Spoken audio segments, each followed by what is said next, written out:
Supercrack Estrella presenta. Todos nosotros estamos actualmente en un universo paralelo. Desajustes temporales o microdesplazamientos de la realidad. Muchas cosas están pasando en el mundo, cosas que hace 10 años parecían imposibles de creer están ocurriendo en nuestros días, como si todos nosotros hubiéramos entrado en un universo paralelo sin habernos dado cuenta de ello, sería algo así posible.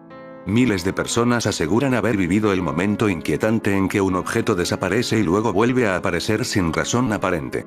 Se trata de un fenómeno conocido como efecto Doppler, DOP, o HOTS. ¿Podría esto estar relacionado con ese otro mundo paralelo donde hemos entrado? El objeto suele desaparecer justo cuando más se lo necesita. Minutos u horas después, aparece en su lugar habitual o en un sitio visible. Esto desconcierta a quienes estaban seguros de no haberlo movido, y genera teorías que desafían la lógica. Yo mismo he podido experimentar esto. Pero nunca me como mucho la cabeza con esto, aunque en estos momentos complicado en el mundo me lo estoy planteando. Sin embargo, otras teorías más extrañas también circulan. Algunos investigadores mencionan microdesplazamientos de la realidad o desajustes temporales. También hay quienes atribuyen las desapariciones al accionar de un poltergeist, un espíritu travieso. Aunque no hay una explicación concluyente, el fenómeno sigue ocurriendo. Ya sea por el cerebro o por lo inexplicable, los objetos que juegan al escondite con nosotros siguen generando asombro en miles de hogares. Es común que el objeto que desaparezca es siempre el mismo que la persona deja en el mismo lugar. Lo curioso es que cuando la persona va a utilizar aquel objeto le es imposible encontrarlo, pues sencillamente ha desaparecido. De hecho, la persona puede buscar el objeto y pedir ayuda, pero la búsqueda no tiene éxito. Lo que sucede es que al poco tiempo o al día siguiente, el objeto reaparece en el lugar donde siempre había estado o en un lugar visible. Finalmente, estos sucesos son una realidad, y aunque la creencia popular es que las cosas se pierden por descuido, los estudios han determinado que el fenómeno del objeto que aparece y reaparece es una realidad y que hay que prestar atención para saber con qué tipo de actividad paranormal se está enfrentando. He leído un montón de estas historias donde un objeto o una persona desaparece de repente y luego reaparece más tarde. Pero casi nunca he escuchado que alguien haya presenciado la cosa desaparecer frente a sus ojos. Siempre es que te das la vuelta o apartas la mirada por un momento y cuando vuelves a mirar, ya no está. O ves a una persona irse detrás de un árbol o un coche y simplemente nunca más la vuelves a ver. Es casi como si el universo no quisiera que fuéramos testigos de estas cosas porque son tan imposibles. ¿Por qué los objetos solo desaparecen en secreto? ¿Alguien más ha pensado en esto? Este es un caso que me pasó a mi Supercrack Estrella. Sacaba a mi perro de madrugada ya que tenía que trabajar por la mañana, y quería que mi perro hiciera sus necesidades antes de irme. De noche aún, nadie por la calle, y el perro mira un punto fijo con el rabo tieso, la típica postura que toman nuestras mascotas cuando ven algo que les llama la atención, pero yo miro hacia donde mira mi mascota, y ahí no hay nada de nada. Entonces aparto la mirada solo un segundo de ese punto, y cuando vuelvo a mirar aparecen un hombre y una mujer. Como siempre, no le presto demasiada atención hasta ahora que hago este video, ya que he notado que estos casos se repiten cada día más en mi vida. Algunos investigadores lo vinculan con fallas en la atención o la memoria, mientras que otros exploran teorías más inusuales, como desajustes temporales o microdesplazamientos de la realidad. Aunque no hay una explicación concluyente, el patrón se repite. El objeto parece ocultarse por un tiempo, sin razón aparente, y vuelve a manifestarse como si nunca se hubiese ido. ¿Alguna vez has pensado en cómo sería vivir en un mundo completamente diferente y cambiar de realidad?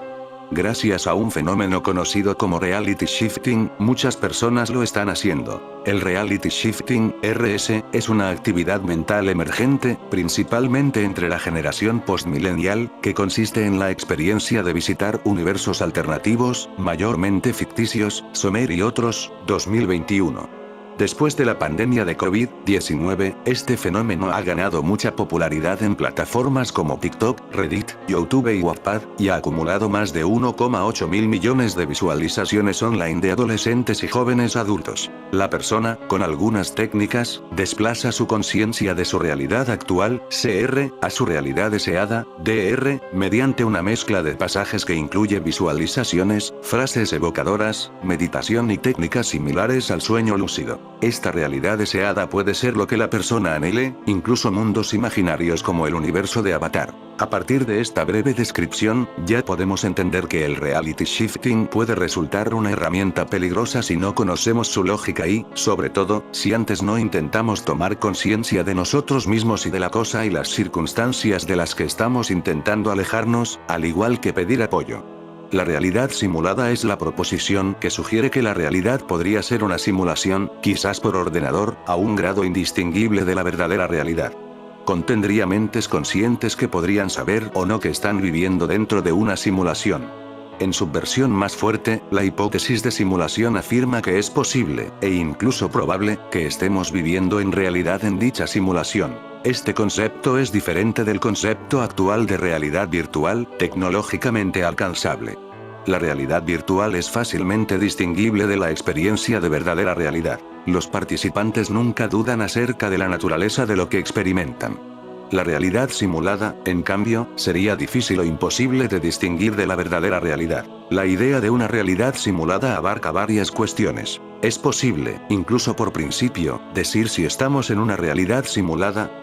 ¿Hay alguna diferencia entre una realidad simulada y una realidad real? ¿Cómo deberíamos comportarnos si supiéramos que vivimos en una realidad simulada? Un sueño podría considerarse un tipo de simulación capaz de engañar a alguien que duerme. Por lo tanto, no se puede descartar la hipótesis del sueño, aunque se ha argumentado que el sentido común y la simplicidad la desmienten. Nota 1. Uno de los primeros filósofos en cuestionar la distinción entre la realidad y los sueños fue Zhuangzi, filósofo chino del siglo IV a.C. Definió el problema como el conocido sueño de la mariposa, que decía lo siguiente. Una vez, Zhuangzi soñó que era una mariposa que revoloteaba y revoloteaba, feliz consigo mismo y haciendo lo que quería. No sabía que era Zhuangzi. De repente, despertó y allí estaba, el sólido e inconfundible Zhuangzi. Pero no sabía si era Zhuangzi quien había soñado que era una mariposa, o una mariposa soñando que era Zhuangzi. Entre Zhuangzi y una mariposa debe haber alguna distinción. Esto se llama la transformación de las cosas. 2. Trap. De Burton Watson, 1968-49, los fundamentos filosóficos de este argumento también son planteados por Descartes, uno de los primeros filósofos occidentales en hacerlo. En Meditaciones sobre la filosofía primera, afirma: no existen indicios ciertos que permitan distinguir claramente la vigilia del sueño, y concluye: es posible que esté soñando ahora mismo y que todas mis percepciones sean falsas. Chalmers, 2003, analiza la hipótesis del sueño y señala que ésta se presenta en dos formas distintas. Que actualmente está soñando, en cuyo caso muchas de sus creencias sobre el mundo son incorrectas. Que siempre ha estado soñando, en cuyo caso los objetos que percibe existen realmente, aunque en su imaginación. La Biblia a menudo compara la muerte con un sueño profundo, Salmo 13, 3. Juan 11, 11, 14. Hechos 7, 60. Quien duerme profundamente no se entera de lo que pasa a su alrededor. Del mismo modo, los muertos no tienen conciencia de nada. Sin embargo, la Biblia enseña que Dios puede despertarlos y levantarlos a la vida, Job 14, 13, 15. Para aquellos a quienes Dios resucite, la muerte no será el final de todo. El sueño del alma es la creencia de que, después de morir, el alma de una persona duerme hasta la resurrección y el juicio final. El concepto del sueño del alma no es bíblico. Es cierto que, en algunos pasajes, la Biblia se refiere a los que han muerto como si estuvieran dormidos. Daniel 12, 2, describe la resurrección como el momento en que los que duermen en el polvo de la tierra despertarán. El Nuevo Testamento habla de los creyentes que duermen en Jesús. En 1 Corintios 15, 6, Pablo habla de los que aún viven, en contraste con los que han dormido. Ver también los versículos 18 y 20. Lucas relata la muerte de Esteban con las palabras durmió, Hechos 7, 60, de manera muy similar a como Jesús describe a Lázaro en Juan 11, 11 y a la hija de Jairo en Lucas 8, 52.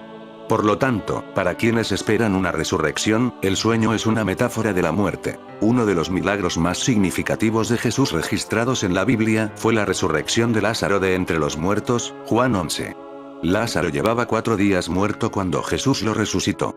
Cuando murió Lázaro, Jesús habló de su muerte como un sueño. Dicho esto, agregó: nuestro amigo Lázaro duerme, pero voy para despertarlo. Entonces, sus discípulos dijeron: Señor, si duerme, sanará. Pero Jesús decía esto de la muerte de Lázaro, aunque ellos pensaron que hablaba del reposo del sueño. Entonces Jesús les dijo abiertamente: Lázaro ha muerto. Juan 11:14, RBC. La Biblia compara la muerte con un sueño más de 50 veces. Después de la muerte estamos dormidos, inconscientes. Cuando dormimos, no somos conscientes del paso del tiempo ni de lo que ocurre a nuestro alrededor. Así también es la muerte.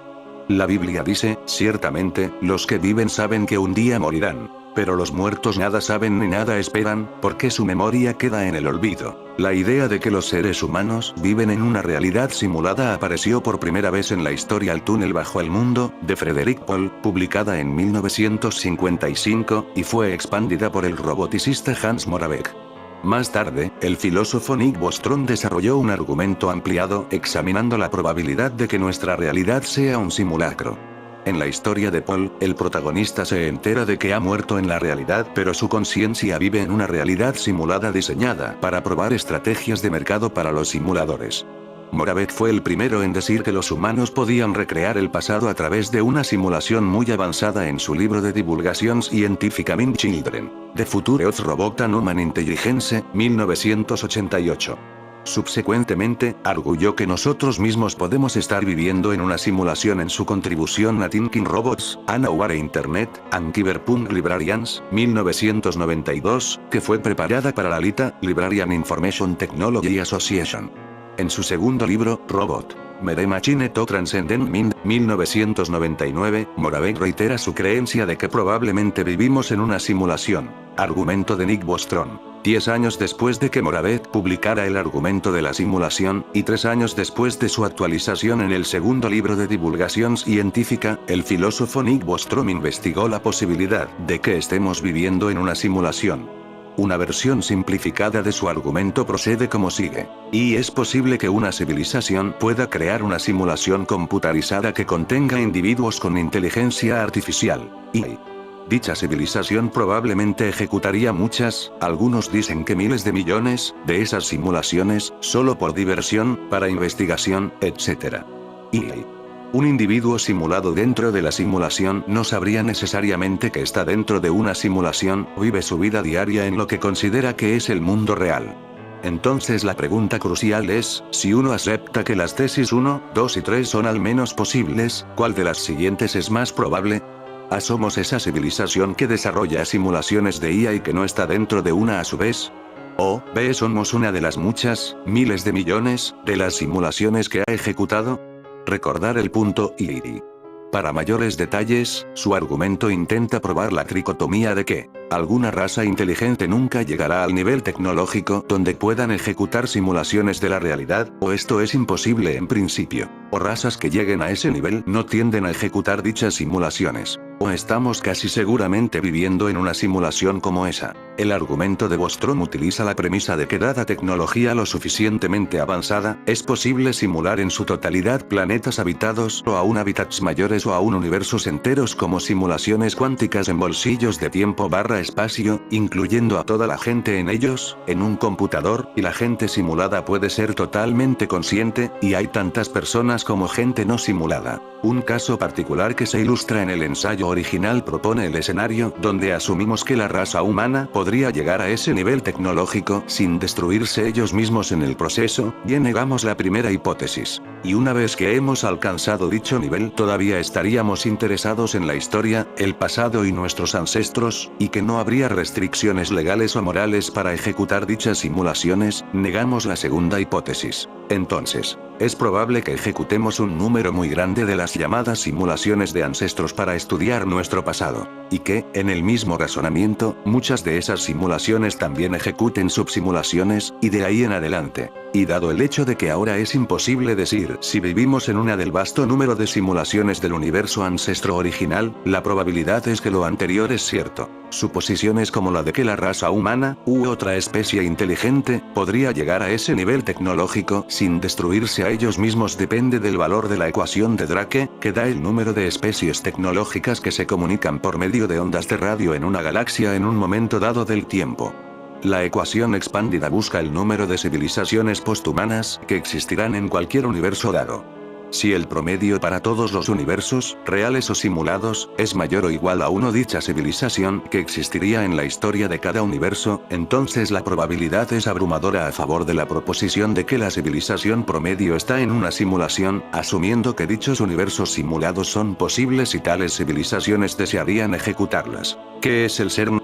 Antes de explicar la teoría propuesta por Max debemos saber qué es el CERN. Pues bien, la Organización Europea para la Investigación Nuclear es el laboratorio de física de partículas más grande del mundo, y se ubica en la frontera que hay entre Francia y Suiza. Básicamente lo que hacen aquí es acelerar partículas a una velocidad cercana a la de la luz y se les hace colisionar, con el propósito de estudiar sus interacciones. ¿Nos encontramos en un universo paralelo?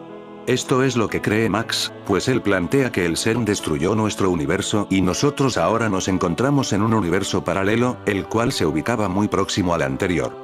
Adicionalmente este niño genio habla de que hay una gran cantidad de universos paralelos que se van creando de manera infinita. La teoría de universos paralelos infinitos de Max podría significar que la realidad que hay en este, puede que no sea la misma del universo siguiente, y en ese todo sea totalmente diferente. Max Laughlin es un jovencito de 13 años que se destaca por su intelecto muy avanzado en las ciencias y se hace desde allí preguntas y tiene un nivel de comprensión admirable para un chico de su edad. En el video de abajo podrás ver su desarrollo frente al concepto de Dios. En el video nos explica el concepto de Dios que él tiene, muy interesante. El joven ha hecho también varias declaraciones que comprometen a la comunidad científica, pero la más impactante está relacionada con el CERN, un centro científico de partículas y maneja las teorías cuánticas más modernas, y cómo pudo haber destruido nuestro universo. Considerado como un niño genio y catalogado como el joven más inteligente del mundo, Max Laughlin sorprendió al mundo con sus grandes habilidades intelectuales. Con tan solo 13 años pudo desarrollar desde cero su propio dispositivo para el acceso a la energía. Un sistema que es capaz de proporcionar toda la energía necesaria sin necesidad de petróleo, carbón o energía solar. Está diseñando un aparato para generar energía de un modo libre. La teoría de Max Laughlin. Muchas personas lo comparan con Nikola Tesla, llamándolo, incluso considerándolo su reencarnación. Obviamente, esto no es más que un paralelo con el genio que una vez pudo haber cambiado el mundo. Sin embargo, cuando escuchas una de las teorías más controvertidas dadas por este pequeño genio, las dudas nos asaltan. Esta pequeña eminencia intelectual ha sugerido que la Organización Europea para la Investigación Nuclear, más conocida como CERN, ha destruido nuestro universo y actualmente vivimos en un universo paralelo. Recordemos que no es la primera vez que el CERN, ese túnel gigante con sede en Suiza, es utilizado por científicos para romper partículas subatómicas en un intento de recrear el Big Bang. Como resultado de todos estos experimentos, es posible que nuestra realidad, el universo mismo, haya sido destruido. Como resultado de esto, todos nosotros estamos actualmente en un universo paralelo. Hostilidad hacia el chico genio. Esta no es la primera teoría que Max Laughlin sorprende a propios y extraños y que, además, ha generado malestar en la comunidad científica. En el vídeo se puede ver cómo el chico explica detalladamente a personas mucho mayores, y usando tan solo una servilleta, todo lo relacionado con el espacio confinado infinito y los universos alternativos y paralelos. Aunque pueda parecer una locura, incluso viniendo de un joven prodigio, la explicación repleta de datos nos muestra una hipótesis que, al fin y al cabo, puede ser muy probable. De hecho, se basa en el principio que describe el físico Thomas Kuhn en su libro La estructura de las revoluciones científicas. Es por ello que Max ha comenzado a generar gran hostilidad y resistencia dentro de la comunidad científica. ¿Podría ser esta la razón por la que ocurren tantos errores en nuestro mundo? Los llamados glitches en Matrix, que vienen apareciendo en más de una ocasión, como el famoso efecto Mandela. Es difícil obtener una explicación coherente de todos estos hechos, del mismo modo que es difícil creer en la teoría de Max Laughlin. Hay muchas personas las cuales creen fielmente que los universos paralelos u omniversos son completamente reales, y a lo largo del tiempo se han desarrollado teorías como la de Max, y fue el mismo Albert Einstein quien planteó la posibilidad de la existencia de estos. En su teoría Einstein reconoce que los humanos en los universos paralelos podrían parecerse a los que habitan sobre la Tierra, pero tendrían diferentes niveles de conciencia. Igualmente hay quienes creen que una de las características por las cuales se consideran paralelos es porque precisamente nosotros no podemos llegar hasta ellos, y que la única manera posible de lograr hacerlo es por medio de un agujero de gusano, pero se cree que realizar este viaje podría ser negativo para quien lo haga. También se propone que hay dos tipos de universos paralelos, aquellos en los cuales nuestra vida transcurre de manera muy similar a esta, y en los que todo es completamente distinto. A pesar de toda la evidencia científica que indica lo contrario, hay un gran número de personas que creen que la gente del CERN, utilizando su gran colisionador de hadrones, sin querer ha causado la destrucción de nuestro propio universo, desviándonos a un universo paralelo en el proceso. Si bien el concepto de universos paralelos infinitos no es exactamente novedoso, la mayoría de la gente ha visto una película de Marvel o un episodio de Rick y Morty. La teoría de que ahora vivimos en uno que no es el nuestro, es quizás menos conocida. Uno de los defensores de esta teoría es Max Laughlin, que utiliza el efecto Mandela, un fenómeno en el que las personas tienen recuerdos de eventos que entran en conflicto con el consenso general o con la documentación establecida, para respaldar sus afirmaciones de que todos de alguna manera tenemos cambio de fase a The Darkest Timeline. Si bien esto sin duda hace que a los escritores de ciencia ficción se les haga a la boca agua ante las posibilidades narrativas, vale la pena reiterar que no hay nada que le dé crédito a esta teoría. Quizás más aterradora es la realidad de que tantas personas prefieren creer en un niño que dibuja en una servilleta y dice que el cielo se ha caído, antes que en la posibilidad de que las cosas estén yendo tan mal aquí en el planeta Tierra, debido al capitalismo en su última etapa. Pero esta es solo una teoría. Esto es lo que cree Max, pues él plantea que el CERN destruyó nuestro universo y nosotros ahora nos encontramos en un universo paralelo, el cual se ubicaba muy próximo al anterior. Adicionalmente, este niño genio habla de que hay una gran cantidad de universos paralelos que se van creando de manera infinita. Hay muchas personas las cuales creen fielmente que los universos paralelos u omniversos son completamente reales, y a lo largo del tiempo se han desarrollado teorías como la de Max, y fue el mismo Albert Einstein quien planteó la posibilidad de la existencia de estos. En su teoría, Einstein reconoce que los humanos en los universos paralelos podrían parecerse a los que habitan sobre la Tierra, pero tendrían diferentes niveles de conciencia. ¿Alguna vez has sentido que la forma en que ves el mundo es solo una pequeña parte de la maravilla que tiene para ofrecer? Como si tus ojos solo estuvieran medio abiertos a la experiencia de quién eres. Puede que no sientas o experimentes esto a diario, pero dentro de tu mente hay varios niveles de conciencia. Cuanto más podemos avanzar hacia niveles superiores de conciencia, más partes de la imagen vemos y más claramente podemos verla. Todos tenemos experiencias, perspectivas e ideas diferentes con las cuales experimentamos la vida que se nos ha dado. Aunque vemos las cosas a través de diferentes filtros, algunos de nosotros aún estamos viendo las cosas con los ojos entrecerrados. Pero, ¿qué es la conciencia en primer lugar?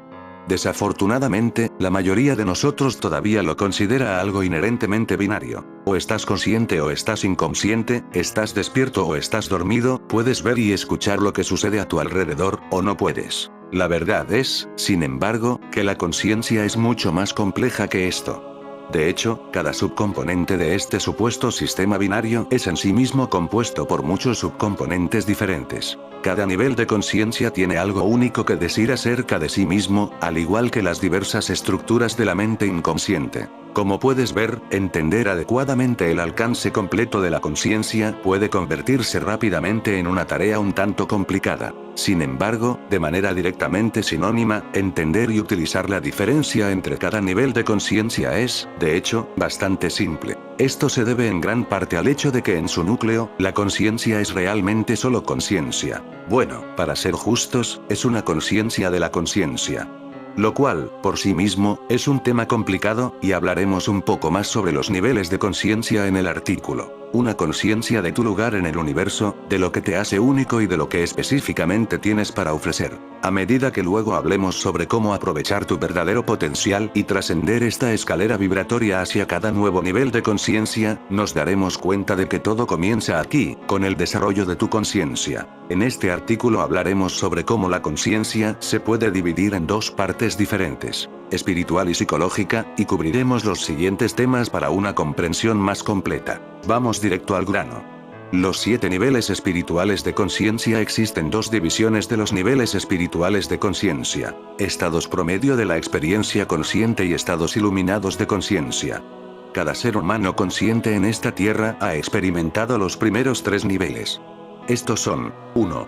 Conciencia despierta. Este es el estado en el que pasamos la mayor parte de nuestras vidas. Cada vez que eres consciente y tienes control sobre tus acciones, estás en un estado de conciencia despierta. Esto incluye tus recuerdos, pensamientos, sentimientos y la información recopilada por todos los sentidos del cuerpo. 2.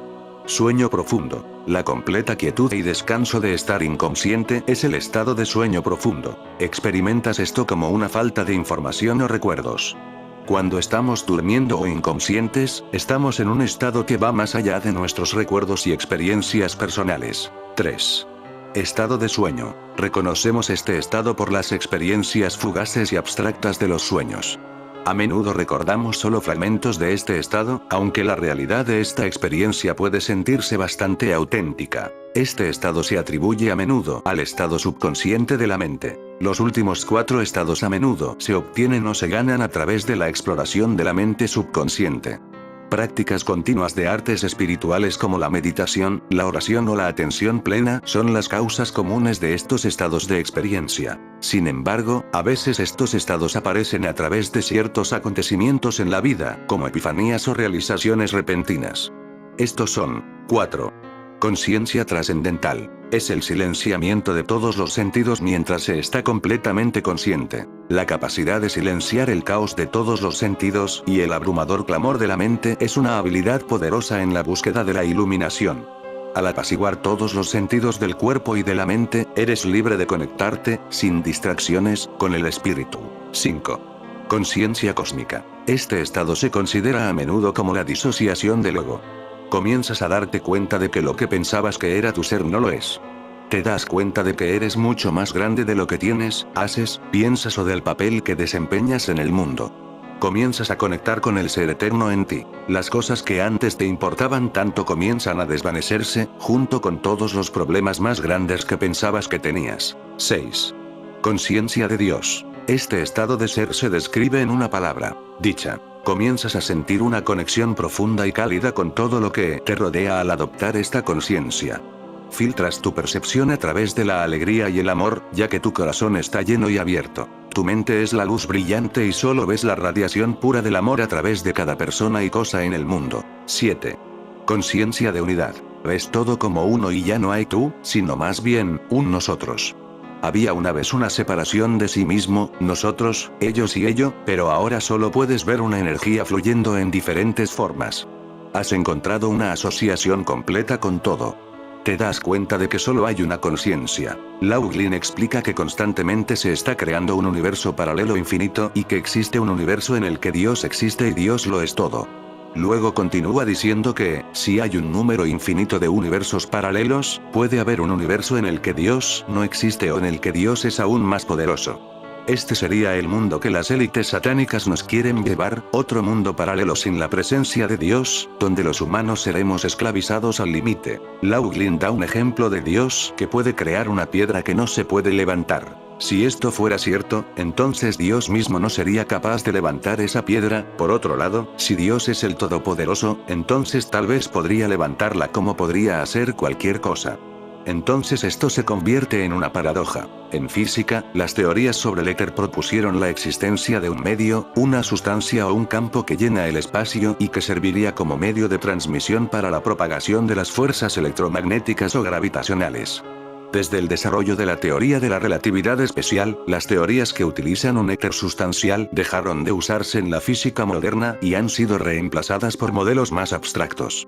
Este éter de la edad moderna tiene poco en común con el concepto de éter empleado en la filosofía de la Grecia clásica, del que se tomó prestado el nombre.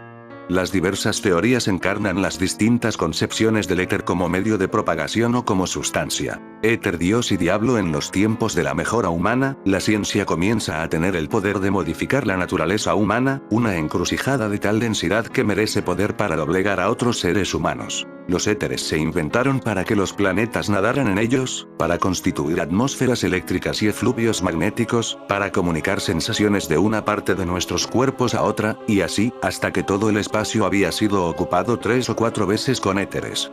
Solo cuando recordamos la gran y maliciosa influencia que las hipótesis acerca de los éteres solían ejercer, podemos apreciar el horror a los éteres que los hombres de mente seria tuvieron durante el siglo XVIII. Maxwell había formulado su teoría electromagnética matemáticamente, independientemente de cualquier modelo concreto de éter. Porque, entonces, continuaba hablando del gran océano de éter que llena todo el espacio.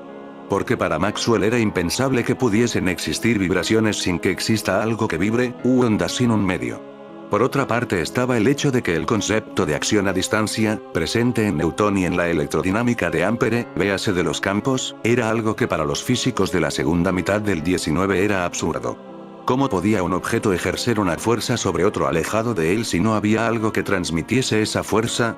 Un cuerpo se dice que actúa sobre otro, y la palabra sobre incluye la idea de contacto. De forma sutil, el lenguaje común hacía la idea de éter poco menos que necesaria. Con todo, pocas décadas después de la muerte de Maxwell el concepto de éter había perdido mucho de su apoyo. Para la segunda década del siglo XX había desaparecido del catálogo de conceptos útiles en buena medida gracias a los experimentos de Michelson-Morley y a las ideas de un tal Albert Einstein. Sin embargo, la principal fuente de desgaste de la hipótesis del éter fue la propia teoría electromagnética de Maxwell, simplemente porque sus ecuaciones no necesitaban esa hipótesis para explicar completamente los cambios y relaciones entre los campos eléctricos y magnéticos en el espacio. En fin, amigos de Supercrack Estrella, si te gusta mi contenido pon muchos comentarios y preguntas de este tema o de otros.